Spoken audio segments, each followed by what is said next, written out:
Josta tulee pientä surinaa. Onko Katja kuulunut? Väärä ihminen. Katja. Yes.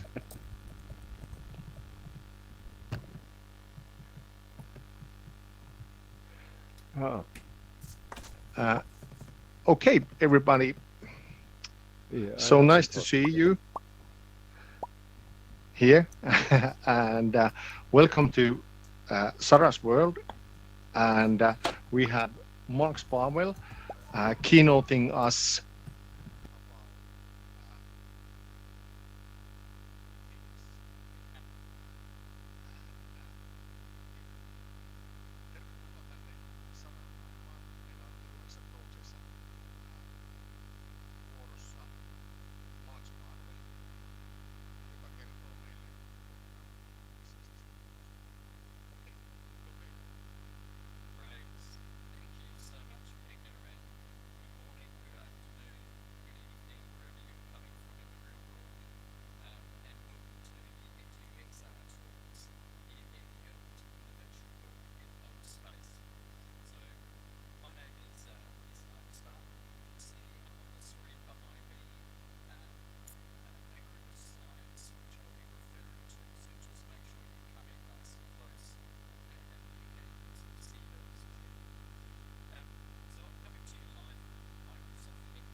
You that are joining us here today.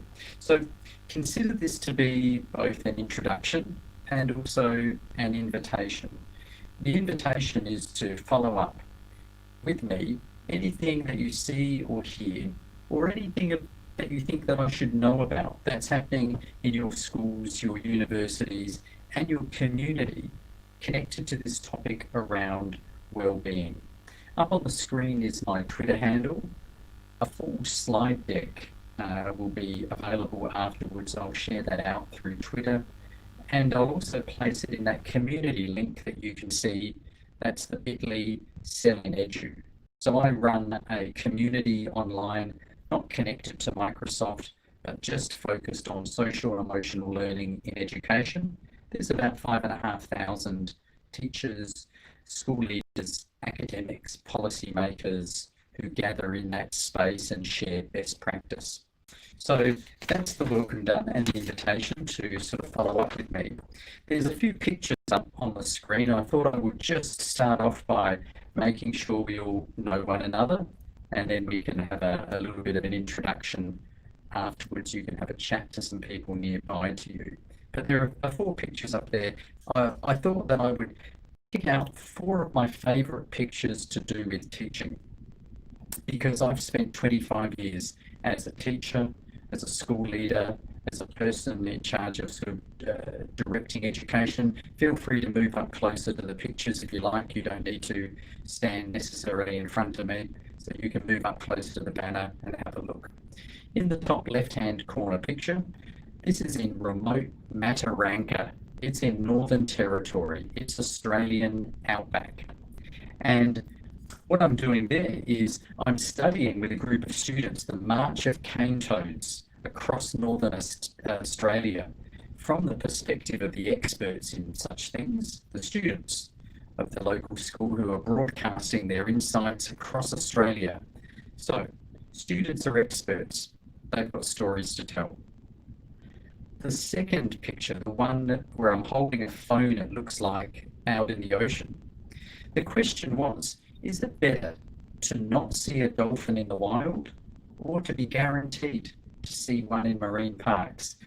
In this picture, I'm with a team in the waters between Kangaroo Island and Yankalilla.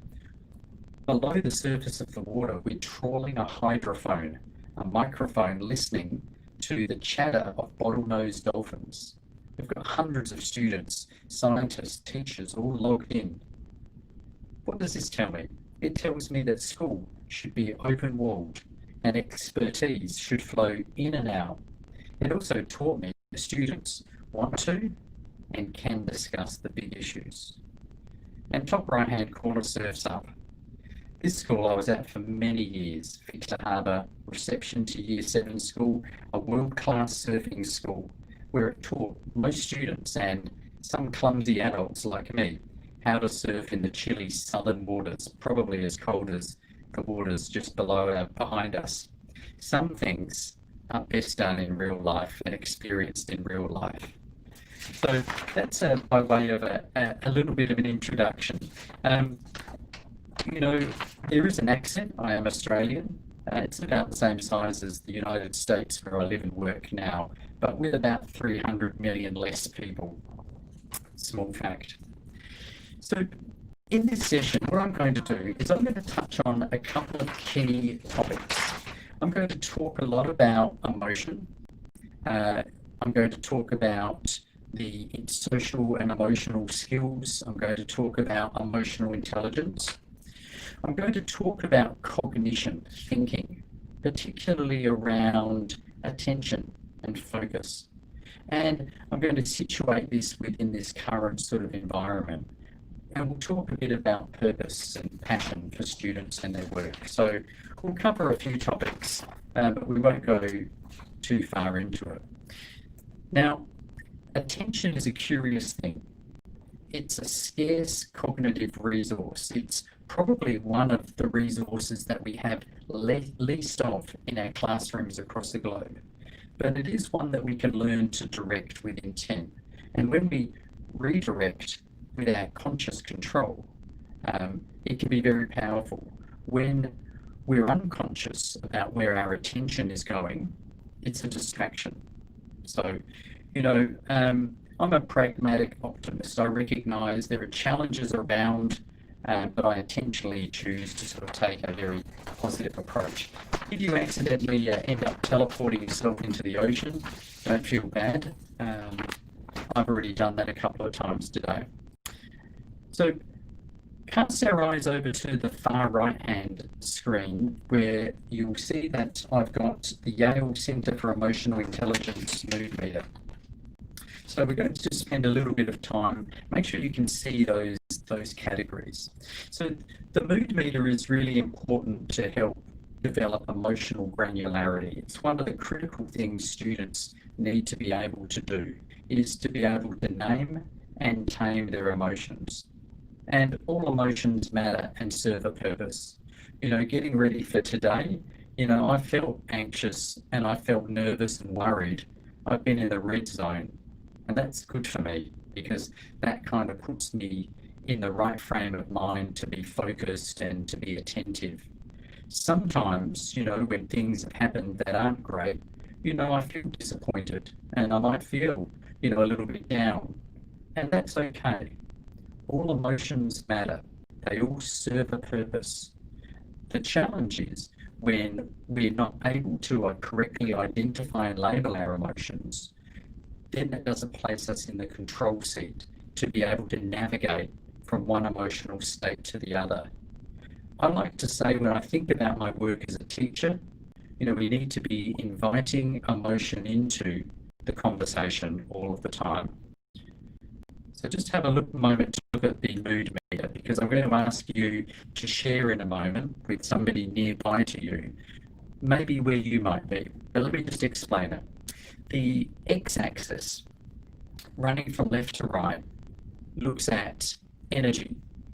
Looks at pleasantness to unpleasantness. So over to the right is pleasant emotional states. So that's the green and the yellow. And over to the left are the unpleasant emotional states. One isn't good, one isn't bad, they're just emotional states. As you go up to the top or down to the bottom, that's the energy level. Example, in the red zone, if you were high energy red, you would be enraged.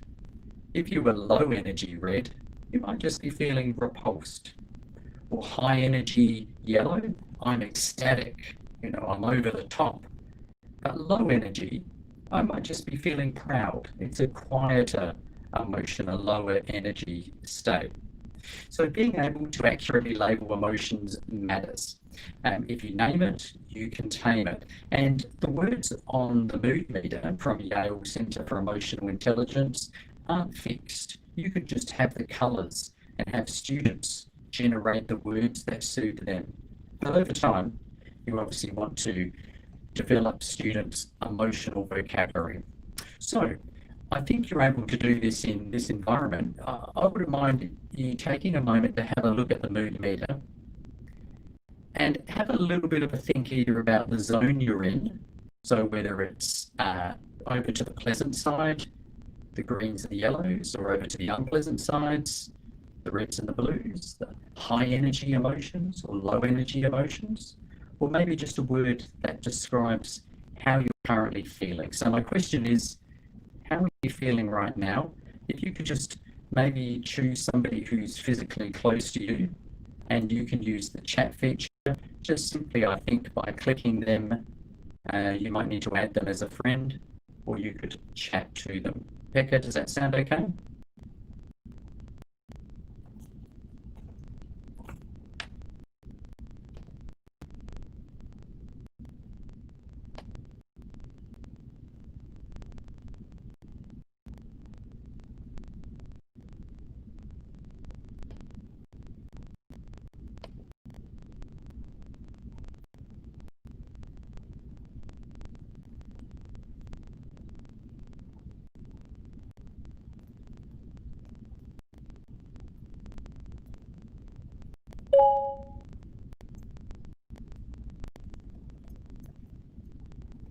Okay, let's refocus ourselves. So, let me just have a quick look. I've got a menu item comes up, which I'm not sure what it means.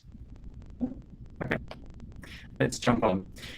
So the mood meter is really powerful to use both with adults and with students in classrooms, and I'll be sharing out afterwards a great little, it's like a digital worksheet which students can use, where they take emoticons and they drop emoticons on a modified mood meter, which has language more geared up for primary school, middle school age students. So imagine that you've got the mood meter. Imagine you've got words on it which suit younger children, say from the ages of 8 through to 13, and then they have a collection of emoticons, the ones that they're used to using on their mobile phones, and they simply get to drag and drop those. They match the language with the emoticon. They build emotional vocabulary to be able to describe an emotional state. And as I said before, all emotions serve a purpose. The critical thing here is that young people, start to develop an emotional vocabulary and also start to develop strategies which allow them to move from one emotional state to another if it's not serving their purpose. So if it's not serving my purpose and it's not helping me to be nervous and troubled and worried, and I would sooner feel pleasant. How do I shift from one to the other? What's the strategy? If I'm feeling a little bit down or I'm timid, what is it that I can do that is going to help me move towards feeling at ease? So these are the important ways you can use the mood meter to start to build a plan and a strategy to develop some social and emotional skills to navigate. So why does this matter? A few years ago, the Lady Gaga Foundation, the Born This Way Foundation, undertook a survey of 22,000 secondary students, 22,000, and it asked them, how are you feeling at school? Using something very similar to the mood meter. In fact, it was the mood meter. And out of the 22,000 students, the main way the students felt at school was tired, bored, and stressed.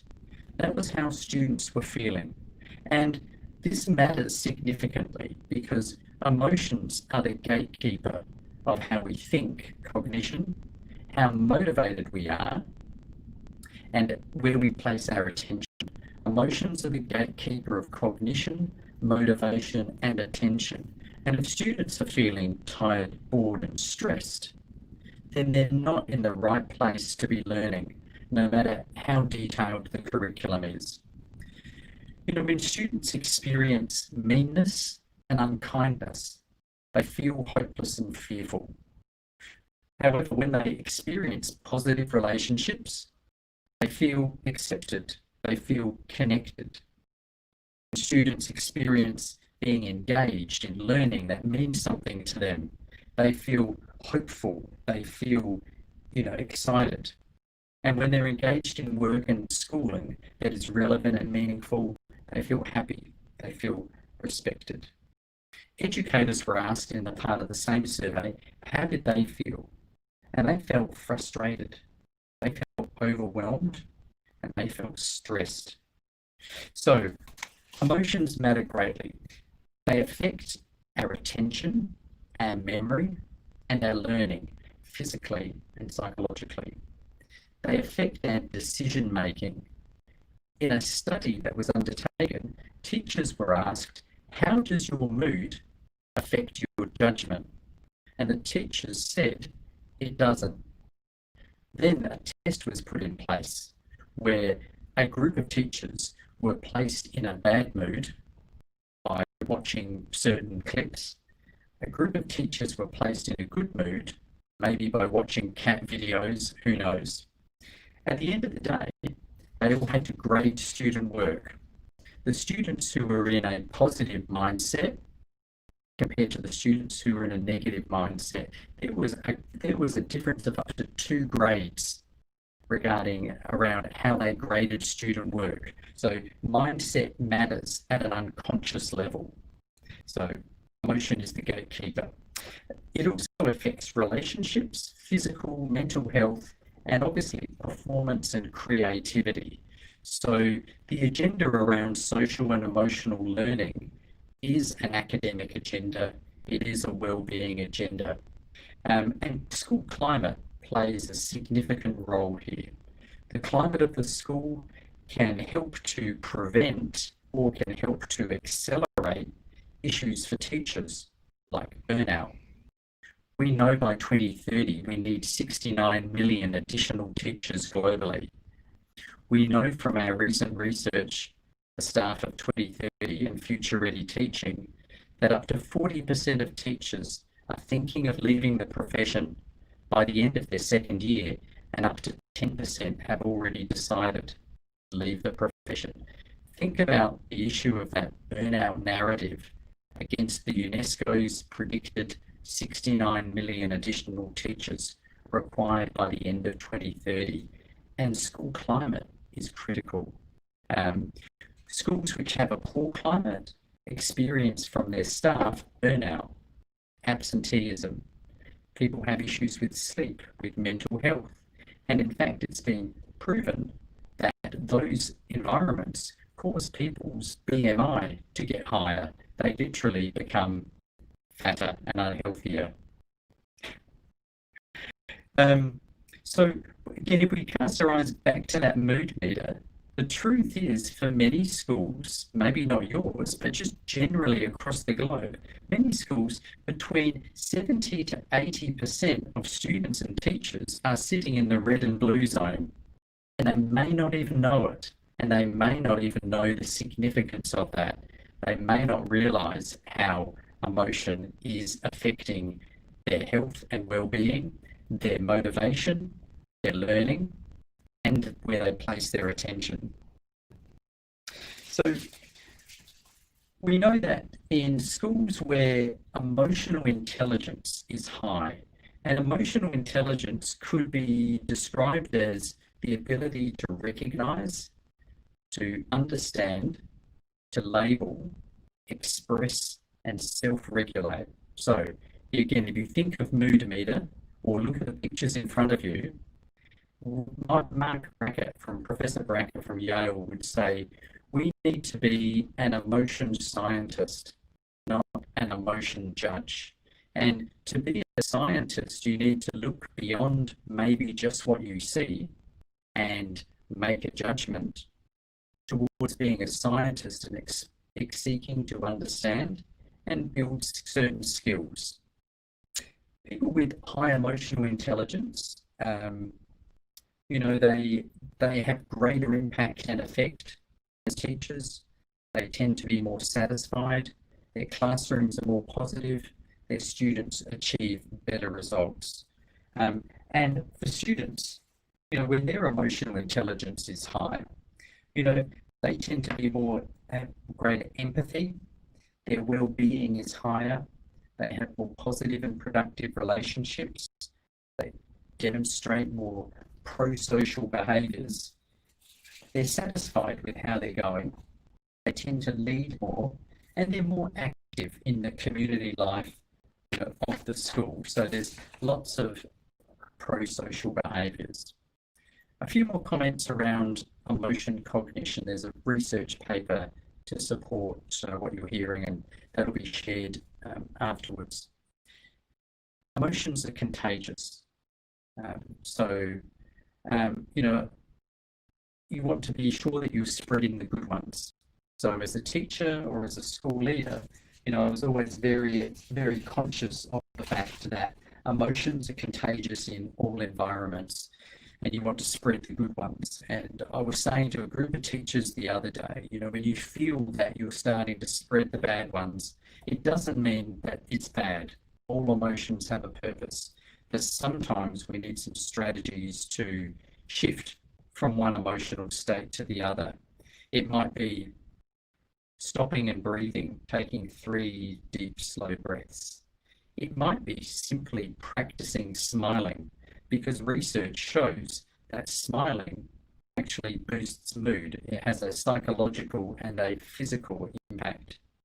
Listening to music that matches the mood you want to achieve. So if you look at mood meter again and you think, well, I'd like to be feeling, high energy yellow, you might have a song that you listen to.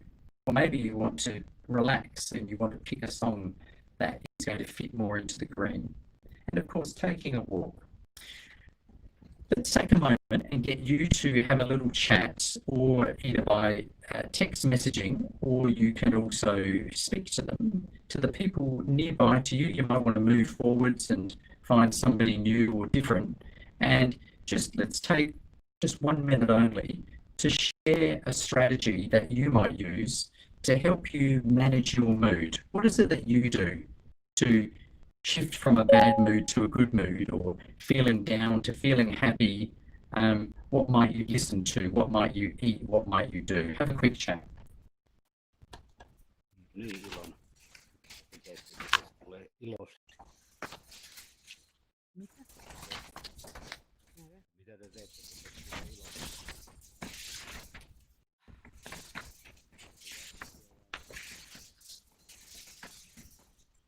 Don't be shy. If you're by yourself, just join a group. Kyllä, kuulen. How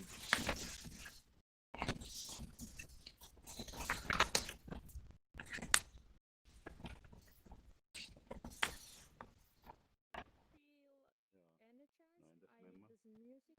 I don't know. I haven't. How do you do it? Mikä? Niin me mellattiin, että mä oon ihan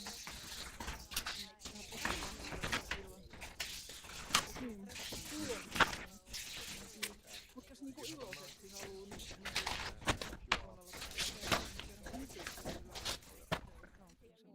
Mulla se ei toimi, mutta mä ehkä soitan jollekin ystävälle. Yeah. For me, it's going to nature. The woods.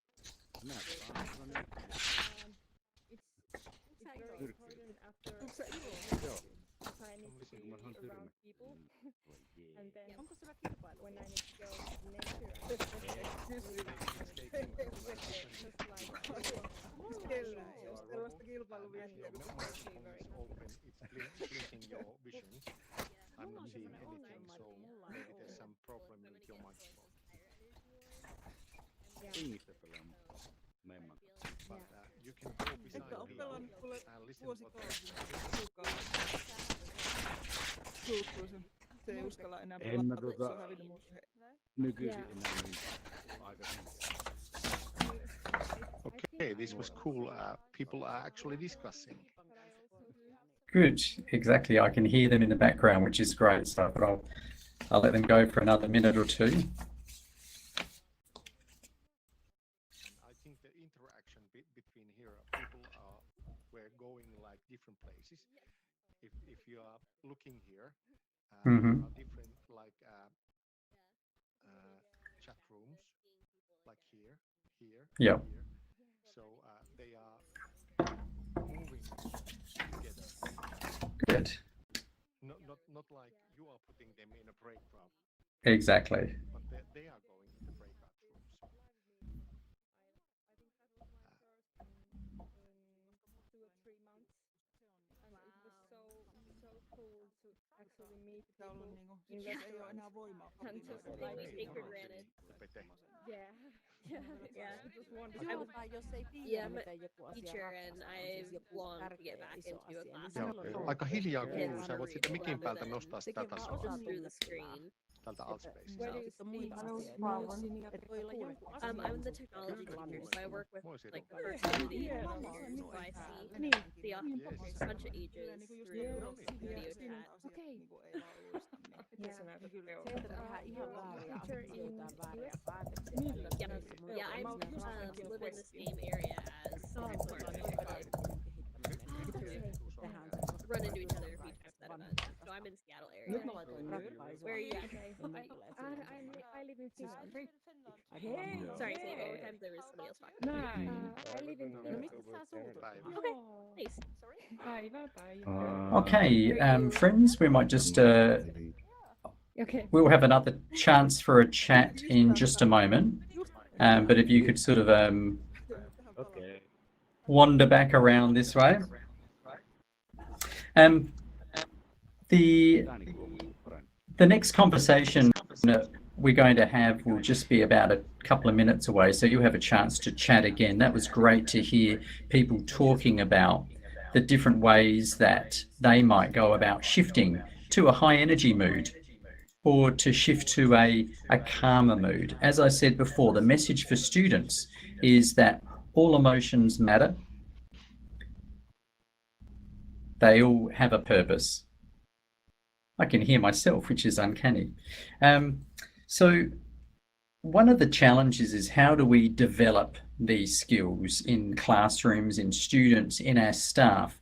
And the research that we've undertaken is very clear that it needs to be something that's elevated by the teachers and leaders need to develop their emotional intelligence in order to be effective in developing in students. So school-wide, system-wide approaches matter. I'm a mindfulness fan, and mindfulness is the opposite of mindlessness. At the very start, I said that attention was a limited resource, and that when our attention is redirected, that's what we call distraction. And when our attention is controlled by us, that's what we call focus. And as you know, I've been a teacher for 25 years. Managing distraction, maximizing attention and motivation is a really useful thing to be doing in your classrooms. So being mindful doesn't mean sitting on a rock, meditating and drinking green tea. It might, but mindfulness means being attentive, being non-judgmental. It means being receptive and aware of the present moment and experiences in times of what you might feel, what you might be looking at, what your thoughts might be, what you might be hearing or seeing or perceiving. So, mindful breathing is one example of being mindful with your breath, where you're paying attention as you breathe in. You might hold it at the top, then you might breathe it out. You might like to do that right now. You might like to just take a breath in through your nose, allow your chance to feel it entering your body, inflating your lungs from the bottom to the middle to the top, and then breathing it out and paying attention as you do. As it comes in, it's a little bit cooler. As it leaves your body, it's a little bit warm. And mindful breathing with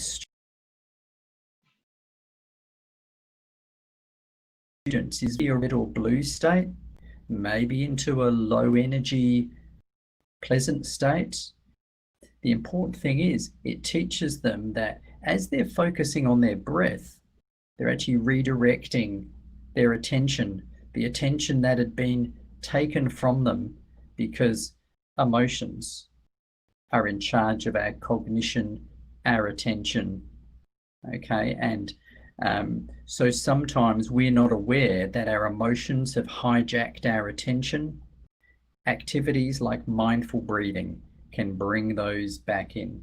So I'm not going to take up too much more time. I'll check with Pekka in a moment and we'll have a final chat. What I do want to do is just to call out some resources that I'll be sharing afterwards, both on Twitter. So make sure you're following on the Twitter handle and feel free to share that.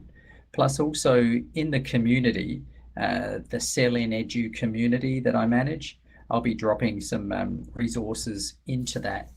What I want to finish up on is just talking about briefly the role of technology, and then Pekka, if it's okay, we might have a final conversation. Technology is an interesting one because here we are.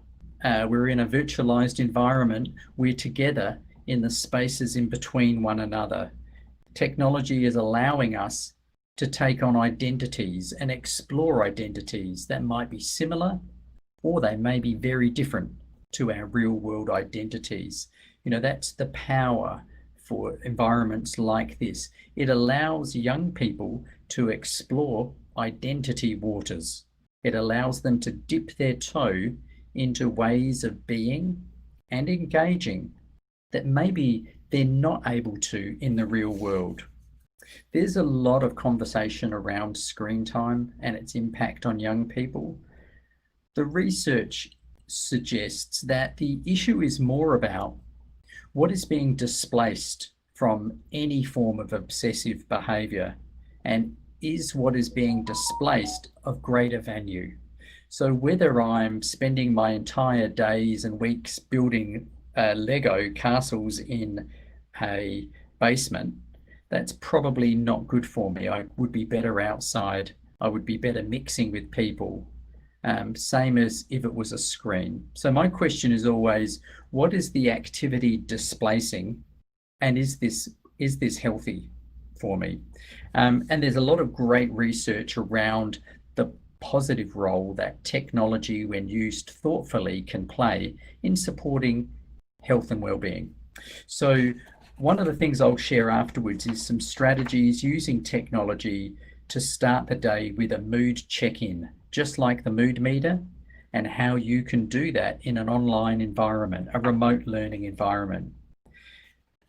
Finding places to be social and express oneself using offline and online tools like Flipgrid are powerful.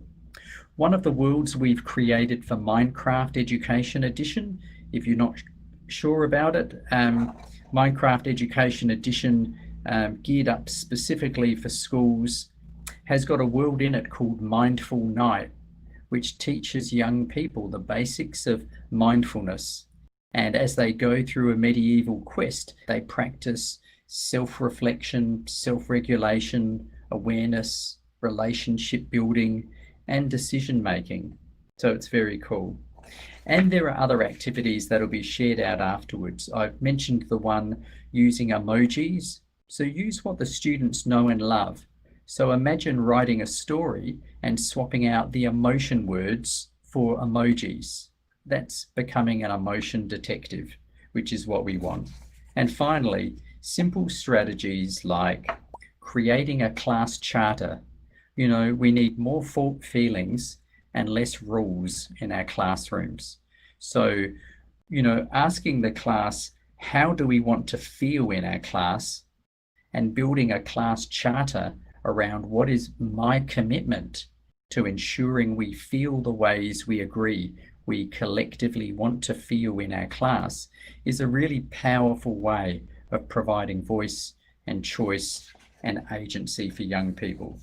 So my point of view is that the greatest potential for technology in education is to humanize the learning, not to simply digitize content. And by humanizing the learning, I mean for us to use technology thoughtfully to pay attention to the emotional context and to understand that emotion, cognition, and attention are tied to student achievement and well-being. One cannot be addressed without the other. They're like strands of DNA. So thank you for your time on the beach this morning. Pekka, I thought, you let me know, Pekka, how are we going for time? Is there time for a final chat on the beach? I think yes. Okay, so friends, here's a final conversation, and I'll wander around. Thank you for the virtual applause.